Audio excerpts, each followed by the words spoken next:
Good morning, and it's a great pleasure to be here, and thank you to all the organizers for inviting me.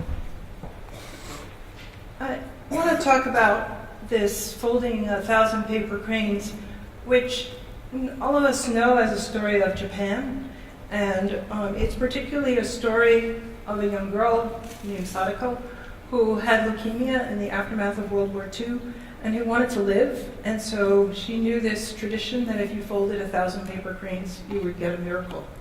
So this is a story that, to me, relates very much to what I experienced in the aftermath of the destruction of the World Trade Center in New York City, when everyone wanted to do something. I came to believe, having heard it from so many people, that this must truly be in our DNA, in our human genetic code, that in the aftermath of trauma, we want to do something. What my colleagues and I decided to do was a project called NYC Recovers.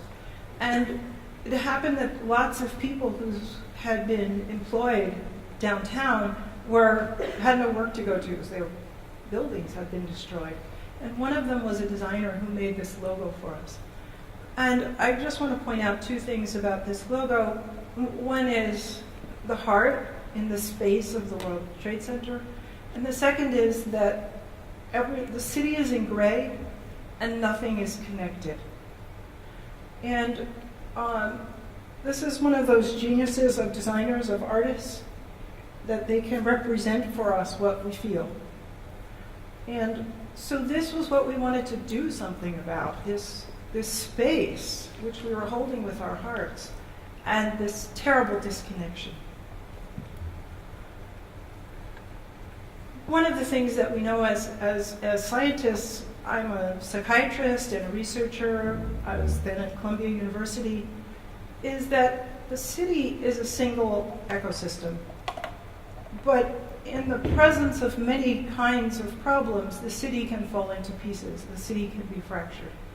And trauma is one of those forces that fractures the city. And so what we wanted to do something about as a research team, as a community research group, was pulling the pieces of the city back together. And we thought of this as the social and emotional recovery of the city. And we invited organizations to collaborate with us, to think, what was it that we wanted to do? And the story of Hiroshima became very much a part of our discourse because a Japanese environmental psychologist, Hirofumi Minami, was in New York that year and worked with our group. And some of his research had been done in Hiroshima. He himself was from the city. And so he often shared stories with us of what had happened in Hiroshima. My oldest child, Bobby Fullilove, went to live in Japan. And sadly, 2 years ago, he was diagnosed with cancer. And this year, became very, very ill. And as it became clear that he was going to lose his fight with cancer, one of his dear friends, Aya, decided that she would fold 1,000 paper cranes for him. And so she posted this really just hours before he died. And she said on Facebook, "Folding 1,000 paper cranes, almost done."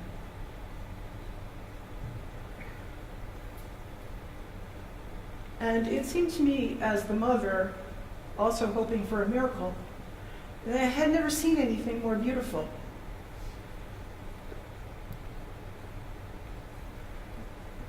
I asked her if I might share this beautiful photograph and story with you. And she said, "Yes, please share our prayer for Bobby. We fold it one by one, praying for him, at work, on a train, in the hospital, home, wherever we had seconds, minutes to do that. I talked about him at work, and all my coworkers helped me folding cranes. And I started to tie them all together the morning he told Haruko that he wanted to start sedatives. I finished at the last minute, that his eyes were still open and awake. And when I bring them colorful trees of 1,000 paper cranes and showed that to him and says, 'Bobby, we make this for you,' He looked at them and nodded his head many times. He died very shortly thereafter.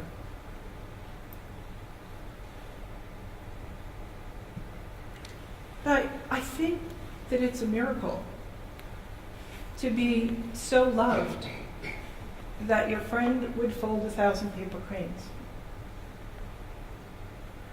I was in Hiroshima for the anniversary, August 6th anniversary of the atomic bomb, and paper cranes were everywhere, all around the Memorial Park.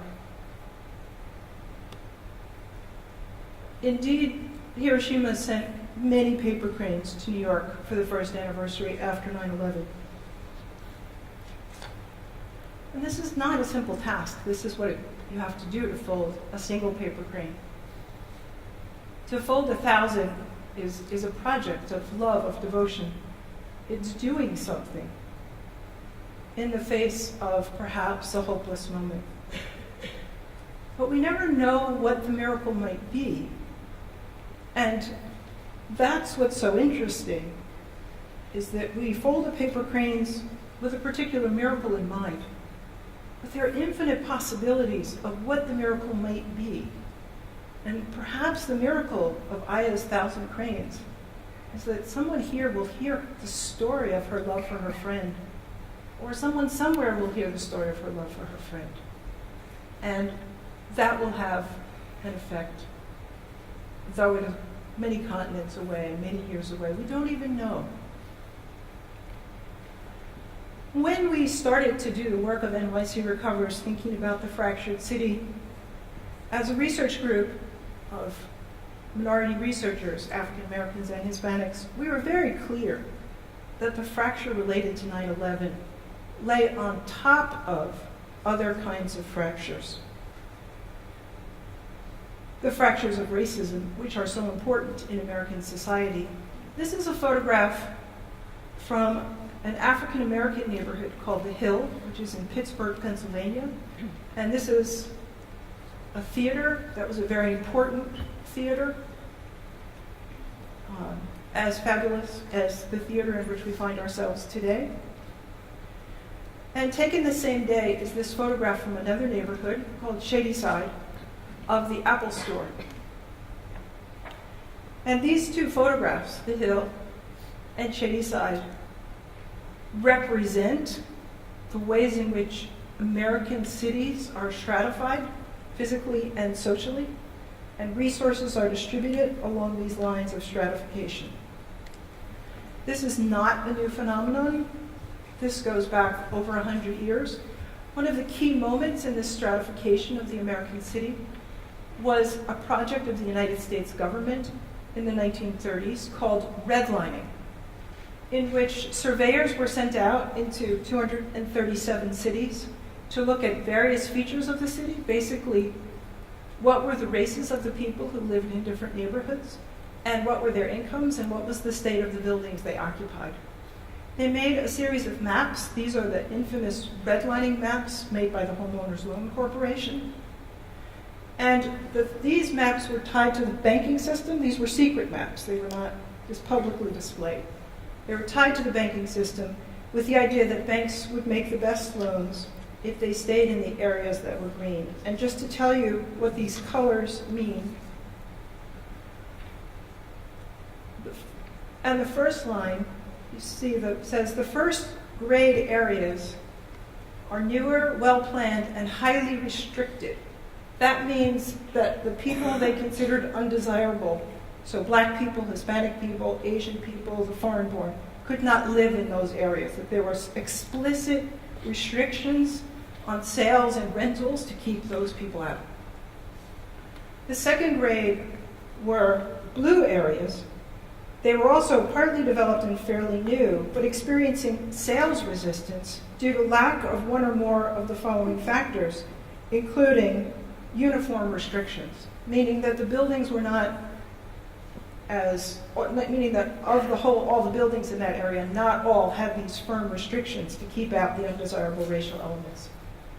The third grade areas had a lack of homogeneity, meaning undesirable racial elements had moved in. And the fourth grade area had undesirable population or infiltration of it. And I really want to underscore this word because this is literally the word that's in the survey. If you look on the left-hand side, you'll see infiltration of. So the survey workers were explicitly asked to look for infiltration. But in the United States, in our use of the English language, infiltration is typically a word we use for spies, not people seeking to rent an apartment. This is a survey form from Manhattan for an A-rated area, and you will notice there are no foreign-born, no Negroes, and no relief families. In this B rating, you'll notice that they don't have the uniform restrictions, and that a few Negroes, a few foreign-born, and a few relief families have moved in. In this area, the D area, you will notice that it's 90% black, and they have infiltration of Negroes. But what's really important is to look at what they were talking about. And this is the neighborhood they were talking about, Harlem, New York. And what's so important about prejudice is that if you are asked to go into a neighborhood and look to see if there are undesirable racial elements, you will see black people. But if you actually look at the photograph, what you see is the wealth of nations. Because these are people who love each other, who live together, who are raising their children, who are decent people. And so to call this simply to say it's undesirable racial elements is fundamentally to fracture and destroy your city. And so as we tried to work on 9/11, we had to understand that we were fixing the fracture of the trauma on top of this profound fracture of racism. An artist did this painting as part of an installation. And I think it's an incredible depiction of where our society has gotten to, with everybody talking in a different direction and nobody actually able to communicate. To fix the city, because these are not problems of neighborhoods, they become problems of the whole city. We have tasks within neighborhoods, particularly ones where we've had disinvestment, between neighborhoods and among all neighborhoods. And so just to illustrate what this means, this is how disinvestment has evolved from the time of the redlining maps. So banks were told not to invest in these neighborhoods, and they didn't. So from 1937 to 2016, these neighborhoods have struggled to have adequate funds for repairs and for new buildings. And so they have fallen apart systematically. This project was a project of building a new housing for poor senior citizens, a public housing project designed by Rothschild Doyle Collaborative, very intuitive and creative architects in Pittsburgh. And one of the ideas they had was to take the great jazz heritage of the neighborhood. People actually voted, people in the neighborhood voted for their favorite jazz artists, and their names were inscribed on a ribbon band around these buildings. And the building was given the name The Legacy. And it's carefully built in relationship to the two main streets on either side, Wiley Avenue and Center Street, so that the building helps to repair the whole. So the building is going right into one of those spaces that you see there, and it's repairing the empty space and strengthening the streets. This is urban renewal, another horrific project of the American government, supposedly to revitalize cities, but by scooping out large parts of neighborhoods, 2/3 of which were African American neighborhoods. So this is urban renewal in the Hill District. And you can see that it creates a huge rupture between the Hill District and downtown by the insertion of highways, by huge parking lots, and by the insertion of a hostile and much disliked civic arena. This has broken the continuity between the Hill District and downtown. And the repair involves recreating the flow from the African American neighborhood to the downtown. This is an artist rendition of renovations that are currently on the drawing boards, which I'm sure we will see in the next decade. You see that the Civic Arena has been torn down. There was an effort by some to say it was a wonderful postmodern building. But its building was part of such a hateful act of neighborhood destruction that the building had to go, I think, as part of justice, part of righting the scales of the wrong that had been done at the time of urban renewal. Part of the repair of the city is the recognition of the injury, and the injury that has gone on between neighborhoods and among neighborhoods. With the help of people in Pittsburgh, I wrote a book called Root Shock.